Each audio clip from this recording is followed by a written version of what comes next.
How do? Cheers for stopping by, because in this video we are going to have a look at this awesome custom knife from Gavin Hawk.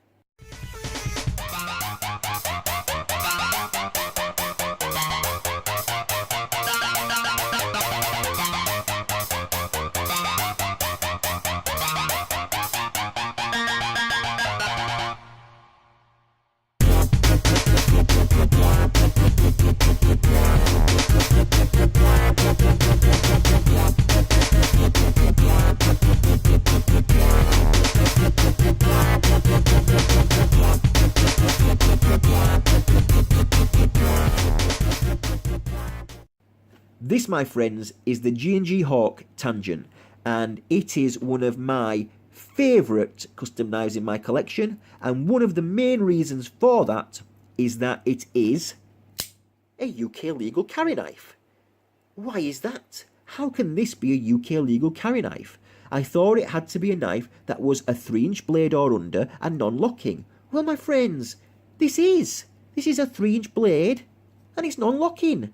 So it's UK legal carry, and I adore it for that. I absolutely love this knife. It's so awesome. Now, when you usually think of UK legal carry knives, if you're in the UK, or whether or not you're not in the UK, but you know about the UK laws, you will know, and if you don't, I'm going to educate you, you can only carry a knife that is 3 inches or under and is non-locking. So when you think about that, what do you think of? Well, you think of your usual stuff. You're thinking of your Swiss Army knife. I love the airlocks. Not really interested in any of the other Swiss Army knives, but the Victorinox airlocks line, I adore them, especially the Tangent on the brain. The Cadet, I love the Cadet.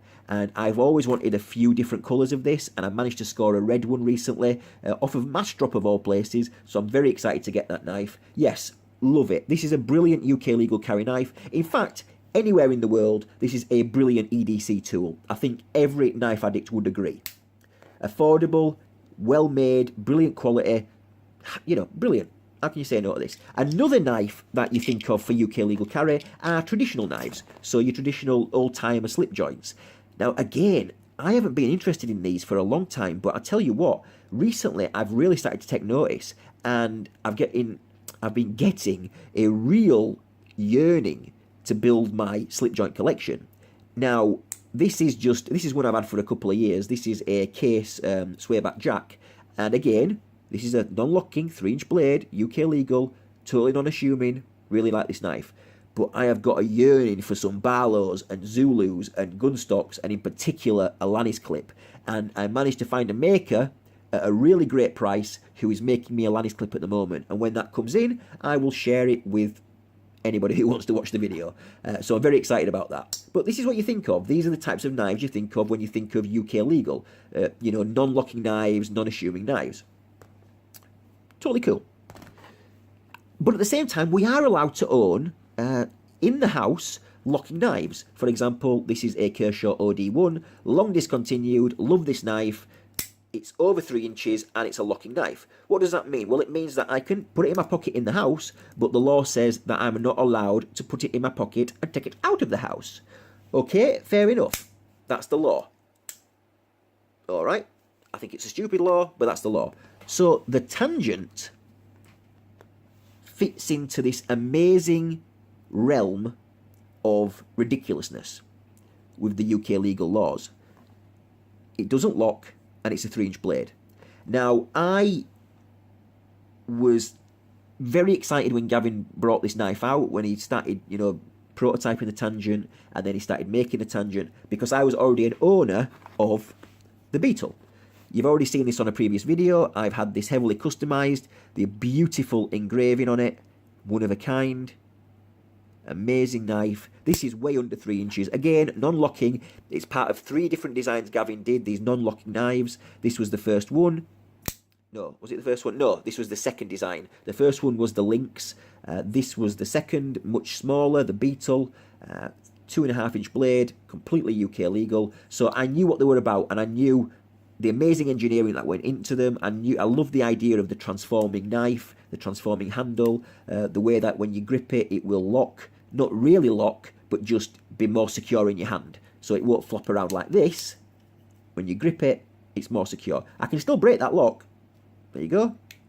It's just, when you grip it, it's much more secure.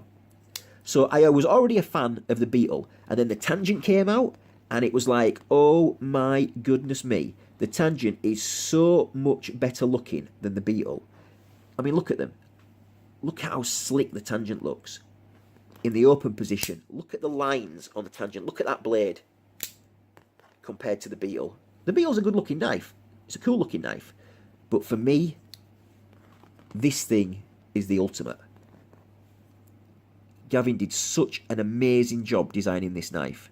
The engineering behind it, the fact that, it's got bearings, it's a flipper, it's non-locking, it will kind of lock when you grip it, it's a transforming knife. See, the back opens, it pops out, it grows, then the choil appears. Look there. Hello, Mr. Choil. Hello. Choil appears. Foop. Feels great in the hand. Just terrific. Even the clip. Brilliantly engineered clip. Oh, love this thing. And when it arrived, I fell in love with it straight away. But the one thing I didn't fall in love with was the overall boring finishes on the knife. It is the best way I can put it. Once again, I was cursed with the fact that I got a knife that had just a normal blasted blade. Gavin does them with Damascus and Damasteel. Same with the Beetle. I ended up getting a Beetle that had a boring blasted and tumbled blade, and this was the same. Then all the tangents are the same. Whether you get a tangent with Damascus or Damasteel or Sanmai, the different inlays that you get, this has a 3D machined carbon fibre inlay. Some of them came with titanium milled stuff, zirconiums, woods, micarta, all kinds of cool stuff he did. This one is just, I think it would have been cool if it was maybe lightning strike, but it's just normal carbon fibre, and it's 3D milled. So as you can see, as it gets in the middle, it's flush with the frame, and as it comes out, it gets bigger and bigger. As you can see, it kind of pops out at the end, and so it's kind of got this 3D machine stuff going on, where it's all contoured. See that contour in there? And then if you look, so it swells out at the side, so it's quite feels chunkier. Some of them are completely flat, they're not like this. Some of them have just flat carbon fibre, and I'm sure what they present is a much thinner handle. So each one is a little bit different. But the ones that he sent to the UK, they were all very, very similar. But as far as the differences of tangents are concerned, this one is a UK legal. So it means that he ground the blade a little bit shorter. So the original tangents have a blade that is 3.125 inches long. So they finish around there. All he did was take a tangent, same everything, same size, handle, everything's the same. All he did was grind the blade a little bit shorter to make it a 3-inch blade. That's the only difference with the 10 or so knives that he sent to the UK. All they have is shorter blades. That's it. But besides that, and besides the different blade finishes and the different inlays, the tangents are all the same. The bottom frame, they're all blasted. The top frames are all blasted. The only difference is some of them have an outer frame that is blasted, some have heat anodization where it's all different colours, and then some of them had this satin finish. Okay, all the clips were blasted, boring, and I hated the way it felt. So I started, basically changing it. And in the end, what we've got is a completely now unique tangent.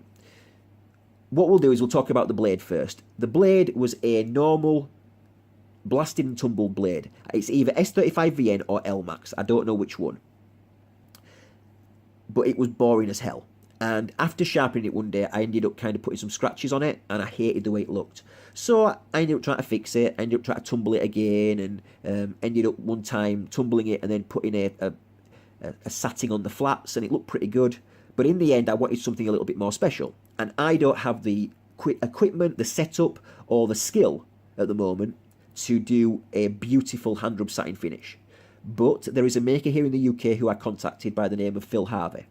And if you've seen his work, go on Instagram, Phil Harvey Knives. Oh my goodness, he makes like oversized flippers, folding knives that are just insane. And one of the things he is really good at is doing hand rub satin finishes. If you've seen any of his knives, brilliant. So I contacted him and asked him, excuse me, Phil, but would you be... No, I didn't speak to him like that. I asked him, would you be able to perhaps help me with this knife? Would you be able to do a hand rub satin on the blade?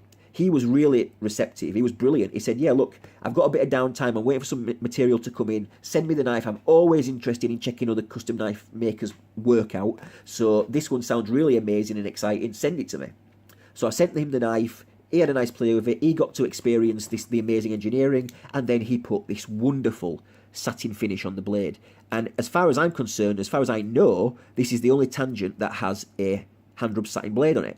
So yes, you have to work with what you've got. I would have loved Damasteel. I would have loved one of the Damascuses or the Sanmais. I ended up getting one with a boring blasted blade, so I made it unique myself. And oh my goodness me, he did a terrific job with this. I just sent it to the right guy. What an amazing job. So once I got it back, he secured the studs again for me. I coloured them, beautiful new blue colour. And then what we did was, what I did, once he sent me the blade back, the knife back, once I got it back, I decided, right, time to kind of finish it all up now. So the spine is polished, so the edge of the handles are polished. The frame has a hand rub satin finish on it that I applied, which is the same grit as the blade, and it flows beautifully throughout the knife. Look at that.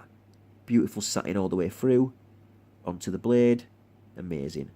I put a new screw in. It was just one of those black screws that you see on the clip, and he anodized it, so you've got some purples and blues in there and some bronze. The bottom part of the frame, it was, as I said, blasted, and it was picking up snail trails all back here. So I blasted it, tumbled it, and anodized it blue, a deep blue, and then the edge and the chamfer line is all polished to match the same on the top frame. And as you can see, where it would pick up snail trails in there, now any scratches just get mixed in with the tumble and the anodization. Awesome. So it's very, very subtle. Rather than it being grey, it's just got a nice deep blue colour. And then on this side, obviously all the same. And then, but what I did with the clip, again, it was all blasted, was the same with the bottom part of the clip. Blasted, tumbled, deep blue anodized, and then the top part of the clip I polished up and then heat anodized it. And if you know what I'm saying right now, you will see the homage that I've paid, because Gavin on the Tangents will, on some of them you'll see the outer edge here has that colouring where it's all been heat anodized different colours, and it looks cool, a little bit over the top for my liking. So what I did was, to pay homage to that design, I did it on the clip. I just thought it was a nice little touch, and it matches up beautifully with the stop pin. So this knife has got just a little bit of colour, and then we've got things that bounce off each other. So the bottom part of the clip matches the bottom part of the handle, and then you've got the satin that matches the blade, and then this, and this bit of colour that all matches each other. And then all at the end, all the polishing of the blade and the different handles all fit together, as you can see. You've got that beautiful contrast at the end. So it's like satin into a polish. Really like it. So this thing now is one of a kind. But I have not finished there, guys, because I have got something really special in the works at the moment. I love these inlays. I really do. I think they're really nice. And I think that the carbon fibre, the black carbon fibre, is a great contrast for this knife. But I want more. And I have been waiting over 2 years for this to happen. And I will share the story once my new inlays come in. Because yes, I have got some new inlays on the way. They're still in the works. Still some stuff being done to them. But once they arrive, I will share the story and present to you the new Tangent. The newly improved Tangent, and I hope it's going to be as epic as I imagine it to be. But until then, this is what we're working with, and I love this knife so much. It spends a lot of time in my pocket. It's a great EDC knife. It's a sharp knife, very, very sharp. Cuts well, finely ground blade, hollow ground. Love that blade shape. Very user-friendly. Fits in the pocket beautifully. The clip works excellent. A lot of people would complain and say, well, you know, this is a new knife. This wasn't made 10 years ago. Why has Gavin mounted it tip down? It should be down here. Well, look at it. He couldn't do it, could he? How could he put a clip up there? There's nowhere for it to go. So what he's done is, just like with the Beetle, it's the same principle.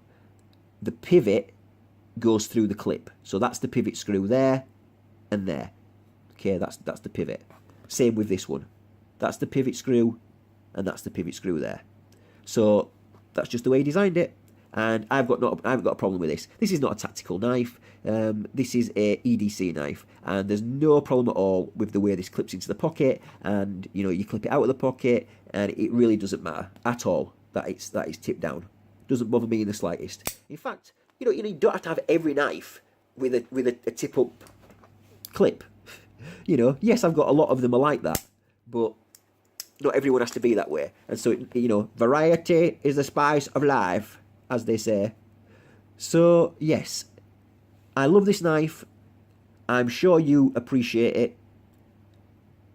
Who wouldn't? What knife addict wouldn't appreciate the engineering and design behind this knife? I mean, everything is chamfered. Everything is perfect on both sides. Same thicknesses. Chamfer lines here. Chamfer lines on the blade. Chamfer line on the bottom frame. Chamfer line on the stumps? What the hell's a stump? Stop pin. Chamfer line on the stop pin. Everything is done perfectly, because I think I know this was a CNC machine knife, because everything is just perfect. If you saw my last video that I did on the Steve Skiff Accomplice, you saw that I was pointing out some little differences in the thickness of the inlays, not the inlays, sorry, of the scales and the bolsters. Just little discrepancies here and there, and that's what you get with a handmade knife. And this is what you get with a CNC machine knife, where everything is exactly the same on both sides. It's perfect. Now, I might be wrong. This might be all hand done. I'm sure he has a CNC machine. If he doesn't, and I'm wrong, and this is completely handmade, then this thing is way, way super impressive. My goodness me, am I impressed. But I am sure that he utilises some kind of technology. If I'm wrong, let me know in the comments below, but I don't think I am, but whatever. I'm always willing to learn if I don't know something. Anyways, love the knife. Incredible. Great to play with. I mean, it's not, you can't let it fall under its own thing because it doesn't have a detent, and it's on bearings, but it's all controlled by the band at the back. And so it's kind of assisted. Watch, kind of get it to there, and it'll kind of flop open, and that's all because of the tension of the band, the springy band at the back. See that? But still, it's great to play with. I mean, even though it doesn't have a detent, it feels like it has a detent, and it flips just like any good flipper. It flips great. Really fun to play with. Sounds great as well. I mean, you know, yeah, just brilliant. I adore this knife. I really do. Look at that satin. Look at that blade grind. Number, let's have a look. What number is it? 42. Number 42. The Tangent. G&G Hawk. There we go. Alright guys. I really appreciate you tuning in. Please like and subscribe if you can. Tell your friends, you know, check out more of my videos. I would really appreciate it. I'm going to do more videos on knives, on my life, on maybe some more animation stuff. Whatever I want to do, I'll do it on this channel, because it's my channel, and I'll do what the hell I want. So, thanks a lot, and let's get together again soon. I'll check you later. See ya.